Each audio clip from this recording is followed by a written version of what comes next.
تو اس مکھی سے اسے چھڑا نہیں سکتے. بے بس ہیں ایسے طالب اور کتنے بے بس ہیں ایسا مطلوب. صدق اللہ العظیم. پہلی آیت میں جس میں ارشاد فرمایا آیت نمبر 66 کے اندر، جو کہ گفتگو پچھلے جمعے میں جاری تھی، جس میں اللہ نے فرمایا کہ اللہ نے آسمان سے پانی اتارا، زمین کو سرسبز اور شاداب کرتا ہے، اللہ لطف فرمانے والا ہے، جو کچھ آسمانوں میں زمین میں ہے وہ سب اللہ ہی کا ہے، اور اللہ نے تمہارا فرما بردار بنا دیا ہر چیز کو جو زمین میں ہے. سمندر بھی اسی کے حکم میں کشتیوں کو چلاتے ہیں، آسمان کو اس نے روکا ہوا ہے کہ زمین پر نہ گر پڑے. اور آگے فرمایا اللہ بڑی ہی مہربانی فرمانے والا اور بڑا ہی رحم کرنے والا ہے. تو اسی تسلسل کو جب آگے جوڑا ہے تو کہا کہ جس نے وہی ہے جس نے تمہیں زندگی دی ہے اور پھر تمہیں مارے گا اور پھر تمہیں زندہ کرے گا. تو یہ تینوں جو خوبصورت باتوں کو اکٹھا ذکر کیا کہ پہلے زندگی بھی ہم نے دی ہے، موت بھی بولو ہم دیں گے، اور اس کے بعد پھر زندگی ہم ہی دیں گے. اس میں تمہارا اپنا کوئی کردار نہیں ہے. زندہ کرنے والے بھی ہم ہیں، مارنے والے بھی ہم ہیں، اور دوبارہ پھر زندہ کرنے والے بھی ہم ہی ہیں. تو یہ تینوں چیزیں اگر ہم تمہیں نہ دیتے اور نہ تمہاری زندگی میں ایسا کچھ ہوتا تو دیکھو نا، انسان جب بڑھاپے کی آخری سرحدوں کو چھوتا ہے تو اس وقت موت بھی ایک نعمت محسوس ہوتی ہے. عام زندگی میں تو انسان موت کا تصور نہیں کرتا، لیکن جب بڑھاپے کی آخری سرحدیں آتی ہیں اور بیماریوں کی آماجگاہ انسان کے عضو بنتے ہیں تو اس وقت انسان کہتا ہے مولا اس سے بہتر تو موت ہی ہے، تو مجھے موت ہی دے دے. تو اب اللہ اگر موت بھی نہ دے تو بتاؤ بندہ کدھر جائے. تو موت کا دینا بھی تو کتنی بڑی نعمت ہے. اور یہ زندگی کا یہ نظام جو اس طرح بنا ہوا ہے کہ کہیں اللہ موت دے رہا ہے، کہیں زندگی دے رہا ہے، یہی تو اس کا حسن ہے، یہی تو اس کی خوبصورتی. اور فرمایا کہ چلو وہ تو موت تمہیں دی تھی، اب اس موت کے بعد تمہیں کوئی دوبارہ زندہ کرنے والا کون ہے؟ وہ بھی تو تمہارا رب ہی ہے. تو اتنا سب کچھ کیا تو آخر میں کتنی اچھی بات کر کے بات کو ختم کیا. ان الانسان لکفور، ہم نے سب کچھ اس کے لیے کیا ہے لیکن یہ انسان بڑا ہی ناشکرا ہے. اسے پھر بھی چین نہیں آ رہا، یہ شکر نہیں کرتا، یہ پھر بھی ناشکرا ہے. لہٰذا یہ جو انسان کی طبیعت ہے اس کے مطابق اللہ قرآن میں انسان کو مخاطب کر رہا ہے کہ تمہاری طبیعت میں جو ناشکرا پن ہے یہ میں تمہیں بتا رہا ہوں کہ تمہارے لیے ہم نے جو اتنی نعمتیں بنائی، اتنا برکت کا اتنا خوبصورت جہان پیدا کیا، اس کے باوجود تمہاری توجہ شکر کی طرف نہیں جاتی. اس کی ایک بہت بڑی وجہ ہے. اس کی وجہ یہ ہے کہ ہماری زندگی میں ایک جو بہت بڑی خامی ہے انسانوں کی زندگی میں، وہ یہ ہے کہ ہم ہمیشہ کمی کی طرف زیادہ دیکھیں گے. آپ یہاں ایک گلاس ابھی بھرا رکھیں پانی کا اور آپ اسے آدھا خالی چھوڑ دیں. آپ عجیب اس بات کو سنیں مجھ سے، عجیب بات ہے یہ کہ آپ اسے آدھا خالی چھوڑ دیں اور آپ 100 بندے کھڑا کریں اور ان سے صرف اتنا پوچھیں کہ اس گلاس کو بیان کریں یہ کیا ہے یا یہ کیا پڑا ہوا ہے، تو 100 میں سے 90 لوگ کہیں گے آدھا خالی گلاس ہے. حالانکہ دوسرا رخ بھی تھا، آدھا بھرا ہوا بھی ہے وہ. لیکن انسان کی طبیعت جو ہے وہ خامی کی طرف جاتی ہے، جدھر کمی ہوتی ہے ادھر جھکتی ہے. اور سمجھدار بندہ اپنی اس خامی پہ کنٹرول کرتا ہے. وہ کہتا ہے کہ جو اللہ نے مجھے دیا ہے میں اس طرف کیوں نہ توجہ کروں. میں کہوں نا سبحان اللہ، جو مجھے اللہ نے دیا ہے میں اس طرف توجہ کروں بجائے کہ جو نہیں دیا اس طرف توجہ کروں. بلکہ آپ اگر تھوڑا سا میری بات کو سنیں، آج کے اس دور میں یہ پروو کیا جا سکتا ہے کہ ایک ریڑھی والا پچھلے 100 سالوں میں، پچھلے 300-400 سال پہلے جو بادشاہ آتے تھے نا، ان سے زیادہ اچھی زندگی گزار رہا ہے. بادشاہوں کو وہ سہولتیں میسر نہیں تھیں جو آج ایک عام شخص کے پاس. فریج ہوتی تھی گھروں میں؟ بولو نا. بادشاہ کے پاس بھی نہیں ہوتی تھی. یہ موبائل کی ہر بندہ بات کر رہا ہے، تصور ہی نہیں ہوتا تھا. خط لکھتے تھے بیچارے, مہینے بعد جا کے جواب آتا تھا. ایک بٹن دبایا, ٹھنڈے پنکھے چل پڑے. وہ بیچارے کتنے انتظام کرتے تھے پنکھوں کے لیے, بلکہ 10-20 لوگ رکھے ہوتے تھے جو اتنا بڑا پنکھا جلتے تھے ان کے اوپر, اور ان کو ماہانہ سیلری دیتے تھے. یہاں ایک بٹن پہ پنکھا چلتا ہے.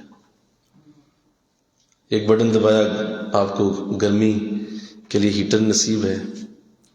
بہت کچھ. لکڑیاں لا کے کئی 100 بندے رکھے ہوتے تھے جو کھانا پکاتے تھے. یہاں ہلکا سا چولہے کی ناک گمائی, ٹک کر کے گیس شروع ہو گئی.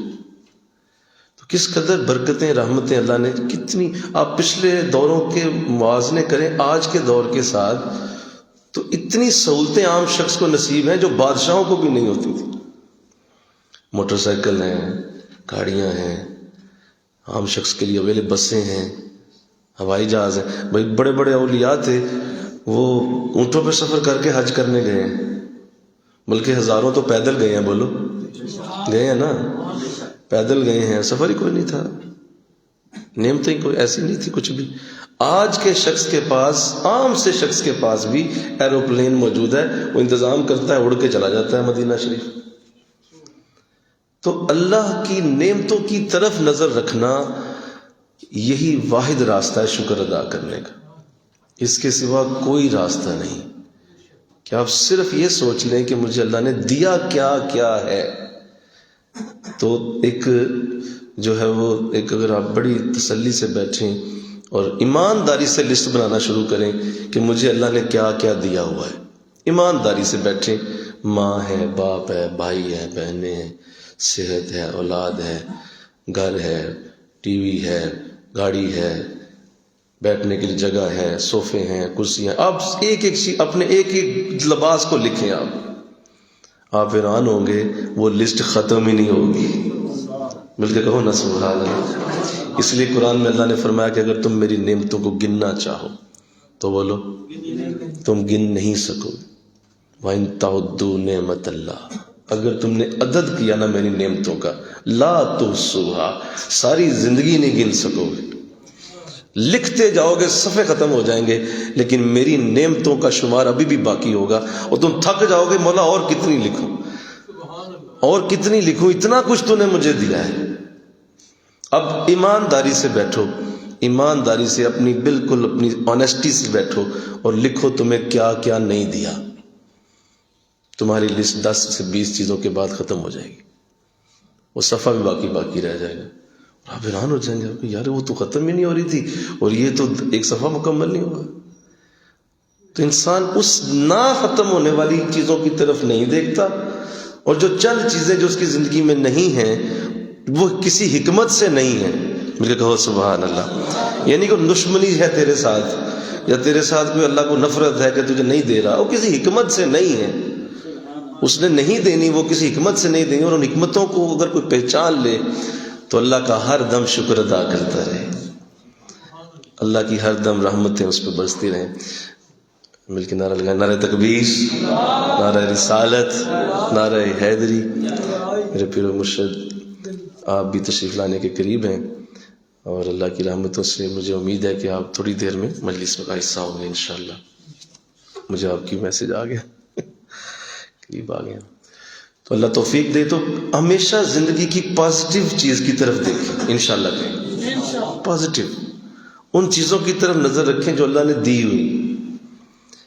ہر دم برکت رہے گی, رحمت رہے گی, کبھی چہرے پہ بل نہیں آئے گا انشاءاللہ, کبھی بل نہیں آئے گا. آپ کی ذہن کی دیواروں تک اللہ اپنی رحمتیں پہنچا دے گا.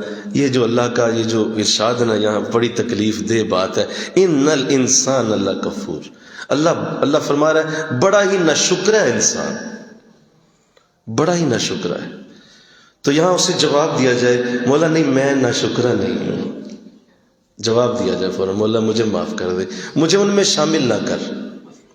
مجھے بولو ان میں شامل نہ کر. تو نے لکھا ہے کہ انسان بڑا ہی ناشکر ہے, لیکن مولا مجھے ان میں, میرا تیرے ساتھ ڈائلاگ ہو رہا ہے, میرا تیرے ساتھ کلام ہو رہا ہے, باتیں ہو رہی ہیں میری تیرے ساتھ. تو مولا تو نے لکھا تو ہے انسان بڑا ناشکر ہے, لیکن مجھے ان میں شامل نہ کر. مجھے تیری نعمتوں کی بڑی قدر ہے, مجھے تو نے بہت کچھ دیا ہے, میں اس پہ تیرے ساتھ راضی ہوں, میں اس پہ تیرے ساتھ راضی ہوں. میں نے اس دن بات کہی تھی ایک، اللہ آپ کو بھی سمجھنے کی توفیق دے دے، آمین کہہ دو. اللہ آپ کو بھی سمجھا دے. اللہ کے راضی ہونے کی علامت کیا ہے؟ کوئی شخص یہ پوچھے کہ اللہ مجھ سے راضی ہے تو اس کے علامت کیا ہوگی؟ اللہ آپ سے راضی ہے تو اس کی علامت یہ ہے کہ آپ اللہ سے راضی ہو جائیں.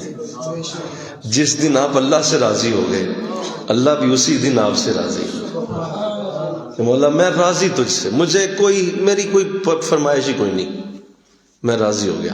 تو بندے کو جواب آتا ہے، بندے تو راضی مجھ سے ہو گیا تو میں بھی تجھ سے راضی. تو مجھ سے راضی نہیں ہے تو میں بھی نہیں ہوں تجھ سے راضی. تو اپنے اندر دیکھ، اپنے اندر دیکھ، میں تجھ سے راضی کب ہوں گا؟ جب تو مجھ سے راضی ہو جائے اور میرے اپنے مطالبے ختم کر دے، اپنے مطالبوں کا جو ہے وہ جال اپنے اوپر سے اتار دے. یہ بھی دے دے، وہ بھی دے دے، وہ بھی دے دے، یہ بھی چھوڑ دے. یہ باتیں میری حکمتیں ہیں، میں جب دوں گا تو رج کے دوں گا، نہیں دوں گا تو کسی حکمت سے تجھے محروم کر دوں گا. اگر کچھ آیا ہے تو میری مرضی سے آیا ہے، کچھ گیا ہے تو بھی بولو میری مرضی سے گیا ہے. تو پھر یہ باتیں، یہ مطالبے چھوڑ دے، زندگی آسان ہو جائے گی. آپ کو بہت کچھ اور سوچنے کو ملے گا، بہت کچھ اور سوچیں گے زندگی، یار یہ بھی ہونا چاہیے زندگی میں، اچھا ایسے کروں ایسے کروں. ان چیزوں سے پیچھا چھڑا لو گے نا تو زندگی حسین لگنے لگے گی اور زندگی میں در کھلیں گے، بہت سارے دروازے اللہ کھول دے گا. تمہارا نقطہ نظر ہی جب یہ رہے گا کہ مجھے فلاں ملے فلاں ملے تو پھر اللہ اسی کے گرد گھماتا رہے گا ساری زندگی، کیونکہ وہ راضی نہیں ہے. تو اللہ اس کی توفیق دے، آمین کہو. اللہ اس کی سعادت دے. فرمایا کہ انسان بڑا ہی ناشکرا ہے کیونکہ اتنی نعمتوں کے باوجود بھی وہ ہماری قدر اور ہماری عزت اور ہماری برکت سمجھ نہیں پا رہا. آگے فرمایا ہر امت کے لیے ہم نے عبادت کا طریقہ مقرر کر دیا ہے، جس کے مطابق وہ عبادت کرتے ہیں تو انہیں چاہیے کہ وہ نہ جھگڑا کریں آپ سے اس معاملے میں، اور آپ اپنے رب کی طرف بلاتے رہیے، اور آپ اے محبوب سیدھے رستے پہ پہلے گامزن ہیں. مل کے کہو سبحان اللہ. بڑی خوبصورت آیت ہے، توجہ رکھیے گا. کہا گیا ہر امت کے لیے، ہر گروہ کے لیے ہم نے ایک عبادت کا طریقہ مقرر کیا ہوا ہے، اور لوگوں کی ذہنی صلاحیتوں کے مطابق ہم لوگوں کو عبادتوں کے طریقے دیتے ہیں. کسی کا ذہن کچھ ہوتا ہے، کسی کا کچھ ہوتا ہے، وہ اسی طرح کی عبادت کے طریقے کی طرف راغب ہو جاتا ہے. ہم نے ذہنوں کی سطح کو مختلف کیا ہوا ہے. ایک ہی ماں کے 7 پیدا کیے ہوئے بچے بیٹے اور بیٹیاں الگ الگ ہوں گے، ان کی طبیعتیں الگ ہوں گی، شوق الگ ہوں گے، رنگ الگ ہوں گے، ان کے عادات الگ ہوں گی. ایک ماں کے 7 بچے ایک بدن سے پیدا ہونے والے الگ ہوتے ہیں. تو اللہ کی اتنی مخلوق ایک جیسی تو نہیں ہو سکتی، بولو سارے علیحدہ علیحدہ ہوگی نا. اللہ قرآن میں فرما رہا ہے کہ ہم نے ہر گروہ کے لیے عبادت کا طریقہ مقرر کیا، ہم نے ہر ایک بندے کے ذہنی سطح کے مطابق رکھا ہے. جیسے ایک اللہ والے تھے تو ان کی خدمت میں ایک شخص حاضر ہوا. سنیے بڑی ضروری بات.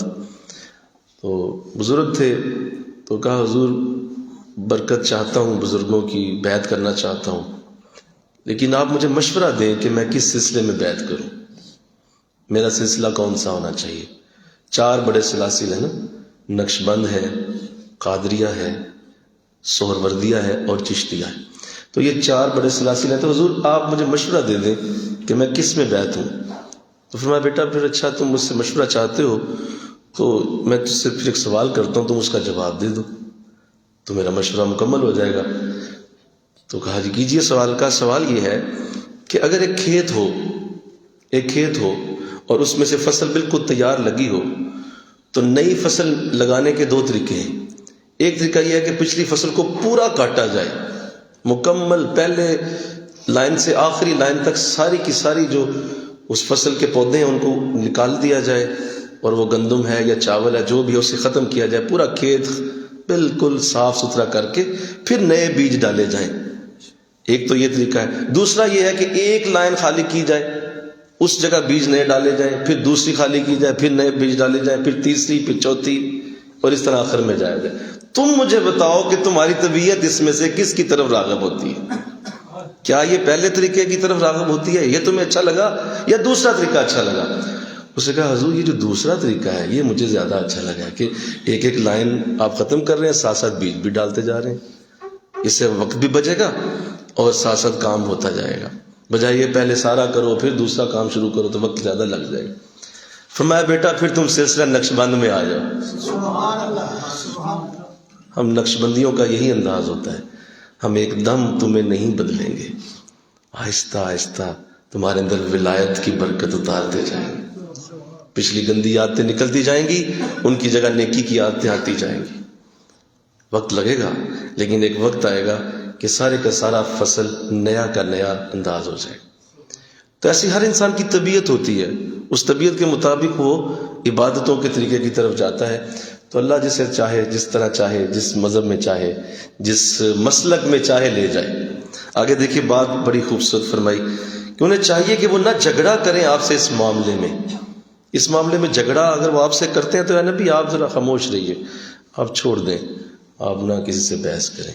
اللہ اپنے نبی کو حسن آداب سکھا رہا ہے، لوگوں سے بات کرنے کا سلیقہ سکھایا جا رہا ہے، لوگوں سے بات کرنے کی تلقین کی جا رہی ہے، کس طرح تلقین کرنی ہے۔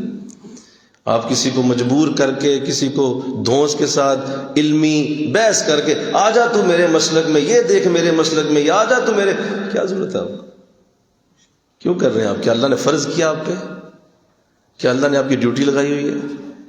کیا آپ مطلب جھگڑیں گے اس طرح اور بحث کریں گے، مباحثہ کریں گے، جیتنے کی کوشش کریں گے تو چھوڑ دے گا کیا وہ بندہ اپنا مسئلہ؟ کبھی نہیں چھوڑے گا وہ، بلکہ آپ میں نفرت پڑ جائے گی۔ ایسے ہی ہوگا، بولو سارے، کیا ہوگا بولیے؟ نفرت پڑ جائے گی، وہ کہے گا یار اس دوبارہ نہیں اس سے ملنا، بیٹھنا نہیں اس کے، یہ تو بندہ ہر وقت اسی پہ لگا رہتا ہے۔ تو قرآن کیا خوبصورت انداز بیان کر رہے ہیں کہ آپ نے جھگڑنا نہیں ہے، آپ ان سے اگر وہ بات ایسی کر رہے ہیں بالکل نہ بحث کیجیے، چھوڑ دیجیے۔ اور ہم آپ کو یہ ضمانت دے رہے ہیں کہ اے نبی آپ سیدھے راستے پہ ہیں، آپ صحیح چل رہے ہیں، تسلی رکھیں، آپ کا راستہ ٹھیک ہے۔ اب کوئی اگر آپ سے بحث کرتا ہے تو آپ نے اس سے بحث نہیں کرنی۔ یہاں ٹانگیں کھینچ رہے ہیں، ایک دوسرے کے ساتھ چنجیں لڑا رہے ہیں، جو ہے ایک دوسرے کو مناظرے کی دعوتیں دی جا رہی ہیں، آؤ میں سچا ہوں، آؤ تم جھوٹے ہو، آؤ تم جھوٹے ہو میں سچا ہوں، یہ باتیں کر کر کے لوگوں کو ذلیل کی۔ امت پہلے ہی تفریق کا شکار ہے، امت پہلے ہی جو ہے بہت ساری تکلیفوں، پریشانیوں، دکھوں میں لپٹی پڑی ہے، انہیں ابھی بھی سمجھ نہیں آ رہی، اسی پہ لگے ہوئے بس ہیں، او غلط تھے، آوی غلط تھے، او بھی ٹھیک تھے، ابھی ٹھیک۔ اس طرح کی باتوں سے کیا ملے گا بھائی؟ آپ کا راستہ ہے، اللہ نے اگر دیا صحیح تو انشاءاللہ آپ کی عمل کی برکت سے اللہ کرم اور فضل عطا کرے گا انشاءاللہ۔ کوئی اللہ والا دکھائیں جو مناظر ہو، جس نے کبھی مناظرے کیے ہوں۔ حضور داتا صاحب نے کبھی کیا ہو مناظرہ کیا ہو؟ کبھی نہیں کیا۔ حضور معین الدین چشتی اجمیری نے فرمایا ہو؟ کبھی نہیں کیا۔ حضور غوث العظم نے کبھی مناظرے کیے؟ نہیں کیے۔ بڑے بڑے اللہ والے کبھی مناظرہ کی، ایک دوسرے سے چیلنج کیا ہو کبھی؟ ان چیزوں سے نکل جائیں انشاءاللہ، کہہ دیں ذرا سارے نکل جائیں ان چیزوں سے، بالکل کسی سے کبھی بھی نہ بات کریں اس بارے میں۔ کیا کرنا ہے آگے دیکھیے، اگر وہ پھر بھی آپ سے جھگڑا کریں تو اتنا فرما دیجئے اللہ جانتا ہے جو تم کر رہے ہو۔ کیا بات ہے میرے رب کی، بحث نہیں کرنی۔ کہا بھائی تو زیادہ مجھ سے جھگڑ نہیں، تو قیامت کے دن اللہ کی بارگاہ میں کھڑا ہو جائے گا نا تو اللہ دے گا جو تجھے ملنا ہوگا، جو مجھے ملنا ہوگا مجھے مل جائے گا۔ تو جھگڑا فساد نہیں کرنا بھائی، یہ لڑائی، یہ مار کٹائی، یہ دھونس، یہ دھاندلی، یہ جو ہے وہ فائرنگ، یہ جو قتل و غارت، یہ نہیں، اس کا کیوں کرتے ہو؟ ہم قیامت کے دن فیصلہ کر لیں گے، بات ختم ہو گئی۔ تو کیا خوبصورت انداز کہا، اگر تو جھگڑیں تو آپ فرما دیجئے کہ اللہ خوب جانتا ہے جو تم کر رہے ہو، اللہ تمہارے درمیان قیامت کے دن فیصلہ فرما دے انشاءاللہ۔ کہہ دو سارے کے سارے فساد مٹ گئے اس آیت سے، محبتیں پیدا ہو گئیں، پیار پیدا ہو گیا، ہر ایک کو اس کی محبت سے آزادی مل گئی۔ ٹھیک ہے بھائی تو عمل کرنا، جو اچھا عمل ہے تیرے نزدیک تو کرتا رہے، ہاں میرے نزدیک یہ اچھا عمل ہے میں کر رہا ہوں، تو مجھ سے دلیل پوچھ لے دے دیتا ہوں، لیکن جھگڑ نہیں، فساد نہیں، لڑائی جھگڑا نہیں ہو۔ فرمایا قیامت کے دن اللہ فیصلہ فرما دے گا ان امور کے بارے میں جن میں تم اختلاف کرتے رہتے ہو، جن میں تمہارا اختلاف ہے کہ شلوار کہاں باندھنی ہے، ہاتھ اوپر اٹھانے ہیں کہ نہیں، یہ اونچی آواز سے کہنا ہے یا نہیں، اذان سے پہلے صلاۃ پڑھنا ہے کہ نہیں، یہ کن چیزوں میں اختلاف کرتے پھرتے ہو؟ ان چیزوں میں اختلاف کرنے سے فائدہ کوئی نہیں، جاؤ میرے رب کے اوپر چھوڑو یہ بات، اپنے اچھے اعمال جاری رکھو اور اپنے رب پہ چھوڑ دو۔ اور لگے رہو اپنے رب کے نیک راستے کے اوپر۔ آگے فرمایا اللہ ہر چیز کو جانتا ہے جو کچھ آسمان اور زمین میں ہے، یہ سب کچھ ایک کتاب میں لکھا ہوا ہے، اور اللہ ہر بلندی اور پستی کی چیز کو جان لینا اللہ کے لیے بڑا آسان ہے۔ مل کے کہو سبحان اللہ۔ جب ایسی آیت سنو تو کیا بولنا ہے؟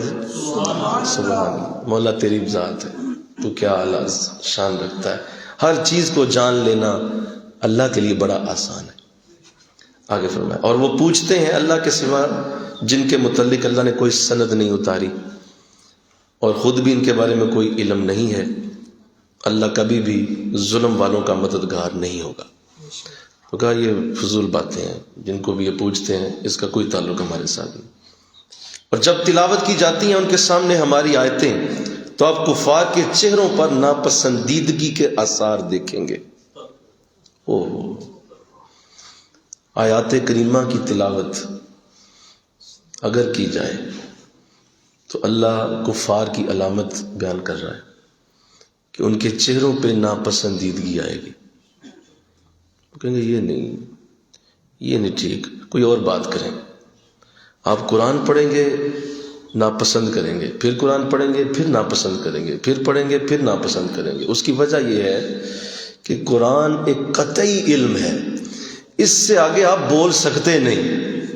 یعنی قرآن کی آیات جب آپ پڑھ رہے ہیں، پڑھا رہے ہیں، یا قرآن کے اوپر گفتگو ہو رہی ہے تو اس سے آگے بات جا نہیں سکتی، آپ کو قرآن ہی ماننا پڑے گا۔ مل کے ہو سبحان اللہ۔ قرآن کو ماننا پڑ جائے گا، کیونکہ اس سے اگلا کلام ممکن نہیں ہے نا، اس کا رد نہیں ہو سکتا، اس کو توڑا نہیں جا سکتا، اس کو ڈاؤن نہیں کیا جا سکتا، اس کا کوئی جواب دینا ممکن نہیں ہے۔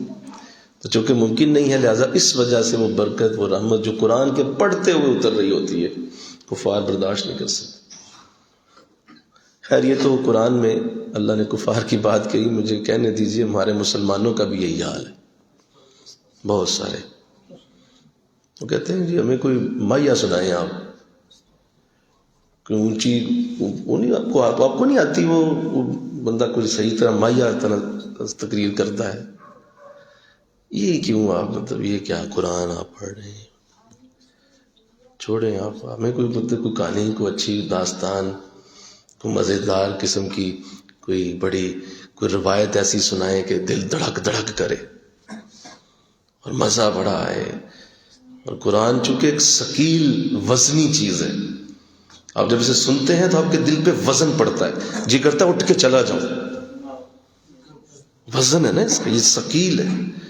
دیکھو نا اتنا کرم کہ حضور کی سینہ مبارک سے چونکہ آ رہا ہے لہذا ہم اسے برداشت کر رہے ہیں، ورنہ اسی قرآن میں لکھا ہے کہ ہم نے جب اسے پہاڑوں پہ پیش کیا اس امانت کو تو پہاڑوں نے انکار کر دیا، اس امانت کو اٹھانے سے انکار کر دیا، نہیں اٹھا سکتے، اتنا وزن، ہماری تو ہستی ختم ہو جائے گی، پس کے رہ جائیں گے، مولا ہمیں معاف کر دے۔ پہاڑوں نے سب نے انکار کر دیا، ٹھیک ہے انکار ہے جی، انکار آپ کسی اور کو دے دیں، ہمارا تو وجود ہی خطرے میں پڑ جائے گا۔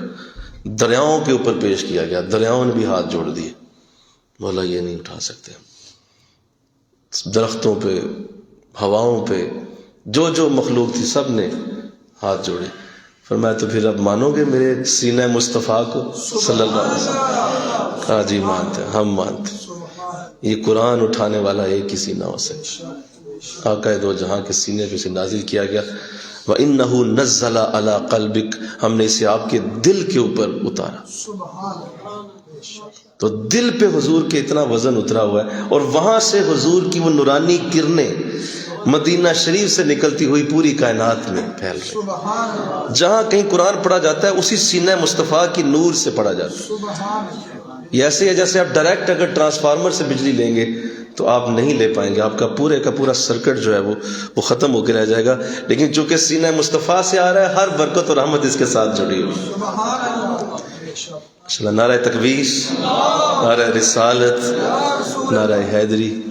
میرے پیر و مرشد ڈاکٹر محمد عظیم فاروقی صاحب اللہ سلامت رکھے، آپ تشریف لائیں۔ اہلا و سہلا مرحبا۔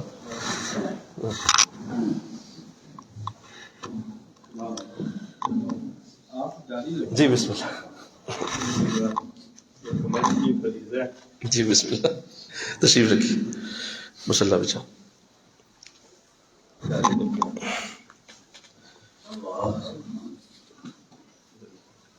تو ارشاد فرمایا اللہ تعالیٰ نے کہ تم کفار کے چہروں پہ ناپسندیدگی دیکھو گے جب قرآن پڑھا جائے گا. اور میں عرض کر رہا تھا کہ آج بھی مسلمانوں میں بہت سارے ایسے لوگ ہیں جن کی ایسی حالت ہوتی ہے. اللہ محفوظ فرمائے، آمین کہہ دیجیے. اللہ محفوظ فرمائے. اس کا الٹ ہونا چاہیے. قرآن سنتے ہوئے چہروں پہ فرحت کے آثار ہونے چاہیے، خوشی کے آثار ہونے چاہیے کہ اللہ نے مجھے اپنا کلام سننے کی توفیق عطا فرمائی. یہ بھی کتنی بڑی خوش نصیبی ہے کہ ہم اس دور میں موجود ہیں جس میں قرآن اترا ہوا ہے. اس سے پہلے کتنے ہزاروں دور گزرے جو قرآن کے بغیر تھے، اور ہم اس دور میں اللہ نے ہمیں پیدا فرمایا، کرم کیا کہ ہمیں قرآن سننے کو مل رہا ہے، اور ہم اس کے الفاظ کو سنتے ہیں، اس کے الفاظ کو سمجھتے ہیں، کوشش کرتے ہیں. تو اللہ نے یہ جو جملہ اتارا قرآن میں کہ جب قرآن کی تلاوت کفار کے سامنے کی جاتی ہے تو آپ دیکھتے ہیں کہ ان کے چہروں پہ ناپسندیدگی کے آثار آتے ہیں، اور ایسے لگتا ہے کہ ان قریب چھپٹ پڑیں گے ان لوگوں پر جو ان کے سامنے ہماری آیتیں پڑھتے ہیں. استغفر اللہ. اتنا غصہ ہے ان کے دلوں میں، اس قدر غصہ ہے کہ یہ بس کنٹرول کیے بیٹھے ہیں، لیکن ان کا جی یہی چاہ رہا ہے کہ ہم اٹھیں اور اس پہ چھپٹ پڑیں. یہ جو قرآن پڑھ رہا ہے نا، اس کا منہ بند کرو کسی طریقے سے، کسی طریقے سے اس کو روکو یار، کیونکہ یہ قرآن جو ہے نا اس نے ہی تمام فرق پیدا کیا ہے. اور آپ اندازہ کریں کہ آج بھی عالم اسلام کی سب سے بڑی قوت قرآن ہی ہے اور ہمیشہ رہے گی. اللہ والوں کے اپنے اعمال اپنی جگہ، اللہ والوں کی اپنی خدمات دینیہ اپنی جگہ، لیکن قرآن کے الفاظ کی تاثیر آج بھی اسی طرح قائم ہے. آج بھی اسی برکت کے ساتھ قرآن کی انوار و تجلیات جب کوئی پڑھی جاتی ہیں، جس طرح اترتا ہی ہیں قرآن کی انوار و تجلیات، بے شمار سینے بدلتے ہیں، دل بدلتے ہیں، لوگوں کے اندر نور اترتا ہے، وہ قرآن کی وجہ سے. سیدنا فاروق اعظم رضی اللہ تعالیٰ عنہ، آپ جیسی برگزیدہ ہستی بھی قرآن کی 3 آیتیں نہ سن سکی. 3 آیتیں سنی بس، اور حضور کے در انور پہ جا کے ایمان قبول فرما لیا. لہذا آج بھی یہ تاثیر اسی طرح ہے، اور کفر سارے کا سارا اسی کے اوپر لگا ہوا ہے کہ کسی طرح ان سے قرآن کے نغمے کو دور کرو، بس کسی طرح قرآن کے قریب نہ جائیں. ایسے قرآن چھاپو، ایک تو بغیر ترجمے کے چھاپو کہ نیچے ترجمہ نظر ہی نہ آئے کسی کو، مسئلہ ہی ختم کرو نا، یعنی ترجمہ ہو ہی نہ. لہذا لوگ اسی کو پڑھتے رہیں اور یہی سوچتے رہیں کہ ہم قرآن پڑھ رہے ہیں، قرآن پڑھ رہے ہیں، قرآن پڑھ رہے ہیں، ترجمہ نظر ہی نہ آئے. تو آپ دیکھیں گے کہ آپ کو زیادہ تر قرآن بغیر تراجم کے چھپے ہوئے نظر آتے ہیں. حالانکہ یہ تو پہلا اصول ہونا چاہیے تھا کہ جس اسلامی ملک کے اندر ہم موجود ہیں، ہر قرآن کے نیچے اس کا باقاعدہ ترجمہ ہو تو چھپے، ورنہ نہ چھپے. لیکن چونکہ پورا انتظام کیا گیا ہے کہ نہیں، ان کو اس سے دور رکھو، اور ان کی ساری سازش اسی پہ. بلکہ ابھی گزشتہ دنوں پہلے میں نے ایک انٹرویو دیکھا، یو کے کا پرائم منسٹر، پرانا کو پرائم منسٹر تھا ان کا، وہ یہ بات کر رہا تھا اپنی ایک سپیچ میں. اس نے کہا کہ جو ہے وہ تم دنیا میں مسلمانوں کے اوپر لاکھوں اربوں خرچ کر رہے ہو، کسی طریقے سے تم ان کو جو ہے وہ دین سے دور رکھو، یہ تمہاری ساری کوششیں ضائع ہیں. تم صرف ایک کام کرو، انہیں بس قرآن سے دور رکھو، اور کوئی کام نہ کرو، چھوڑ دو سارے کام، قرآن سے انہیں دور کر دو. اور میں اگر سچ کہوں تو تقریباً وہ کامیاب ہو چکے ہیں، کامیاب ہی ہیں وہ، کہ کوئی اس پہ غور کرنے کی کوشش نہیں کرتا، کوئی اس پہ دھیان دینے کی کوشش نہیں. تو فرمایا کہ ان کے سامنے جب آیتیں پڑھی جاتی ہیں تو دل ان کا کرتا ہے چھپٹ پڑے ان پہ جو آیتیں پڑھ رہا ہے. تو اے نبی آپ فرمائیے، اے بے چین ہونے والوں، کیا میں تمہیں اس سے بھی زیادہ تکلیف دہ چیز پر آگاہ نہ کر دوں؟ وہ ہے دوزخ کی آگ. اے نبی ذرا بتا دو انہیں کہ ابھی جو تمہیں تکلیف قرآن سن کے ہو رہی ہے نا، یہ تھوڑی تکلیف ہے، اس سے بڑی تکلیف آگے آنے والی ہے تمہارے لیے، اس سے بڑی تکلیف میں پڑنے والے ہو. یہ تو تھوڑی ہے، ابھی جو تمہیں درد ہو رہا ہے نا سن کے قرآن، تکلیف ہو رہی ہے، پریشانی کا سامنا کرنا پڑ رہا، تمہارے لیے اس سے آگے اور زیادہ درد کی بات آئے گی، اور وہ ہے دوزخ کی آگ. وعدہ کیا ہے اس آگ کا اللہ نے کافروں سے، اور دوزخ بہت ہی برا ٹھکانہ ہے. تو فرمایا لوگوں، آگے اللہ ایک خوبصورت بات کرتا ہے، فرمایا یا ایھا الناس ضرب مثل فاستمعوا لہ. اے لوگ، ایک مثال بیان کی جا رہی ہے، غور سے سنو اسے. ان الذین تدعون من دون اللہ لن یخلقوا ذبابا. توجہ رکھیے گا، بے شک جن معبودوں کو تم پکارتے ہو اللہ کے سوا، وہ تو ایک مکھی بھی پیدا نہیں کر سکتے، مکھی کا وجود بھی پیدا نہیں کر سکتے، اگرچہ وہ سب جمع ہو جائیں اس معمولی سے کام کے لیے، اور اگر ان سے مکھی کوئی چیز چھین کے لے جائے تو وہ اسے چھڑا نہیں سکتے. آہ کتنا بے بس ہے ایسا طالب اور کتنا بے بس ہے ایسا مطلوب. تو بڑی سادہ سی مثال بیان کی. آپ دیکھیے لوئسٹ ترین جگہ پہ بہت نیچے جا کے مکھی کی مثال کو سامنے رکھ دیا. اللہ کے یہاں ایک اللہ فرما سکتا تھا کہ تم ان اپنے معبودوں سے کو ہاتھی پیدا کریں، ان ہاتھی کو نہیں پیش کیا کیونکہ ہاتھی بھی جاندار ہے، مکھی بھی جاندار ہے. تو سب سے چھوٹی چیز کو سامنے رکھ دیا کہ تم اگر ہاتھی کہوں گا تو شاید تمہارا ذہن کہیں اور چلا جائے، تو تم مکھی کو ہی سمجھ لو کہ اگر مکھی تم پیدا نہیں کر سکتے سارے مل کے. آپ اندازہ کیجئے کتنی سادہ مثال ہے. اور ہم مسلمانوں کے لیے تو خیر یہ شاید اس طرح سے نہ ہم سمجھ پائیں کہ چونکہ ہم تو پہلے اللہ پہ ایمان رکھتے ہیں، پہلے اللہ تعالیٰ پہ ہماری دل کی کیفیت ان کے ساتھ ہے، لہٰذا ہمیں شاید سے نہ کوئی خاص اس طرح مزہ نہیں آتا. ہم سوچتے ہیں شاید یہ تو سادی سی بات ہے، لیکن یہ سادی بات نہیں ہے. اگر سادی ہوتی تو قرآن میں اس طرح نہ لکھی جاتی کہ تم ایک مکھی بناؤ، ایک چھوٹا سا جاندار، بلکہ ایک گندم کا دانہ ہی بنا کے دکھاؤ. مل کے کہو نا سبحان اللہ. گندم کا دانہ ہی تم بنا لو تو ہم تمہارے لیے، وہ بھی چھوٹا سا دانہ ہے، اس کو بنا کے دکھاؤ. بلکہ فرمایا کہ تم تو کھجور کے اندر جو گودا ہے اس کے اوپر جو چھلکا چڑھا ہوتا ہے تم وہ چھلکا ہی بنا کے دکھاؤ. تم وہ چھلکا بھی نہیں بنا سکتے. تو اس حد تک جو ہے وہ قرآن لوئسٹ لیول پہ لے جاتا ہے انسانی عقل کی پیمانے کو کہ اب آؤ ہاں تم میرے سامنے میرے ساتھ بات کرو. تو میں یہاں آپ کی توجہ چاہتا ہوں، چونکہ یہ تو کفار کے لیے ہے، لیکن ہمیں بھی اس سے بہت بڑی ہدایت ملتی ہے. ہمیں ایک بہت بڑی ہدایت نصیب ہوتی ہے کہ جس اللہ کی قدرت کا معاملہ اتنا بڑا ہے کہ اس کی پیدا کردہ ایک مکھی کا کوئی مقابلہ نہ کر سکے. تو جس اللہ نے ہمیں انسان جیسی قوت سے نوازا ہوا ہے، ہم اس کی کتنی بڑی برکت رکھتے ہیں کہ اس کی مکھی کے اندر اتنی صلاحیت ہے. سنو، اتنی صلاحیت ہے کہ کوئی وہ چیز چھین کے لے جائے. قرآن کہہ رہا ہے کوئی وہ مکھی ایک شوگر کا دانہ، چینی کا ایک دانہ اٹھا کے اپنے منہ سے لے کے اڑ گئی ہے. لاؤ ٹیکنالوجی کوئی جو اس سے چھین کے واپس لائے وہ شوگر کا، وہ چینی کا چھوٹا سا دانہ لے کے آئے. ارے مکھی میں اتنی طاقت ہے، اے انسان تو کیا چیز ہوگا اللہ کا. مل کے کہو نا سبحان اللہ. تیرے اندر ہم نے کیسی علامتیں رکھی ہوں گی. ایک اس کی ٹیکنالوجی اتنی بڑی ہے کہ کوئی شخص کتنا ہی بڑا جو ہے وہ سائنٹسٹ ہو جائے اور وہ لا کے دکھائے واپس جو ہم مکھی کے منہ میں ڈال کے بیچ چکے ہیں. انسان تو کیا چیز ہوگا. لہٰذا اللہ نے کمال کر دیا، کہا کہ یہ تو اتنے بے بس ہیں کہ یہ تو ایک مکھی بھی نہیں بنا سکتے، اور مکھی کو بنا کے تو ہمارے سامنے کیا پیش کریں گے. مکھی جو ان سے چھین کے لے جائے وہ واپس نہیں لے سکتے. تو بے بس کر دیا قرآن کے اس جملے نے کائنات کے ان تمام لوگوں کو جو کسی بھی انداز میں اللہ کے سامنے کھڑا ہوتے ہیں یا کسی بھی انداز میں کسی بھی اینگل پہ لا کے اللہ کی ذات کو ڈسکس کرتے ہیں کہ تم ایک مکھی کو لے کے آؤ. اللہ اور آگے فرمایا ضعف الطالب المطلوب، کتنا بے بس ہے ایسا طالب اور کتنا بے بس ہے ایسا مطلوب. وہ جو طلب کرتا ہے مکھی سے وہ بھی نہیں لا سکتا، اور وہ جو بت ہے جس کے سامنے وہ مکھی اسی کے سامنے پڑا ہوا کھانا لے کے اڑ گئی ہے، وہ بت کچھ نہیں کر سکتا کہ میرے سامنے چڑھاوے چڑھے ہوئے تھے، کتنے کھانے پڑے ہوئے تھے اور مکھیاں اٹھا کے لے کے جا رہی ہیں اور بت اس کو چھین نہیں سکتا. تو کتنا بے بس ہے ایسا مطلوب اور کتنا بے بس ہے ایسا طالب. کیسی خوبصورت بات کر کے اس بات کو ختم کیا. آخری بات جب کی ہے تو میں توجہ چاہوں گا، ما قدر اللہ حق قدری ان اللہ لقوی عزیز. تم لوگوں نے اللہ کی ویسے قدر نہیں کی جیسے اسے پہچاننے کی قدر تھی. جس طرح کی قدر کہ وہ قابل تھا، جس طرح کی برکت، جس طرح کی رحمت اس نے تمہارے ساتھ رکھی تھی، جو تمہیں وہ دینا چاہتا ہے، جو تمہیں دے چکا ہے، جتنی برکتیں تمہیں وہ عطا کر چکا ہے، جتنی قدر وہ تیری کر رہا ہے، بندے تو نے اللہ کی اتنی قدر نہیں. یہ ایک بہت بڑا شکوہ ہے. یہ شکوہ ہے ہم انسانوں سے اللہ کا، کہ بندو تم میری قدر نہیں کرتے.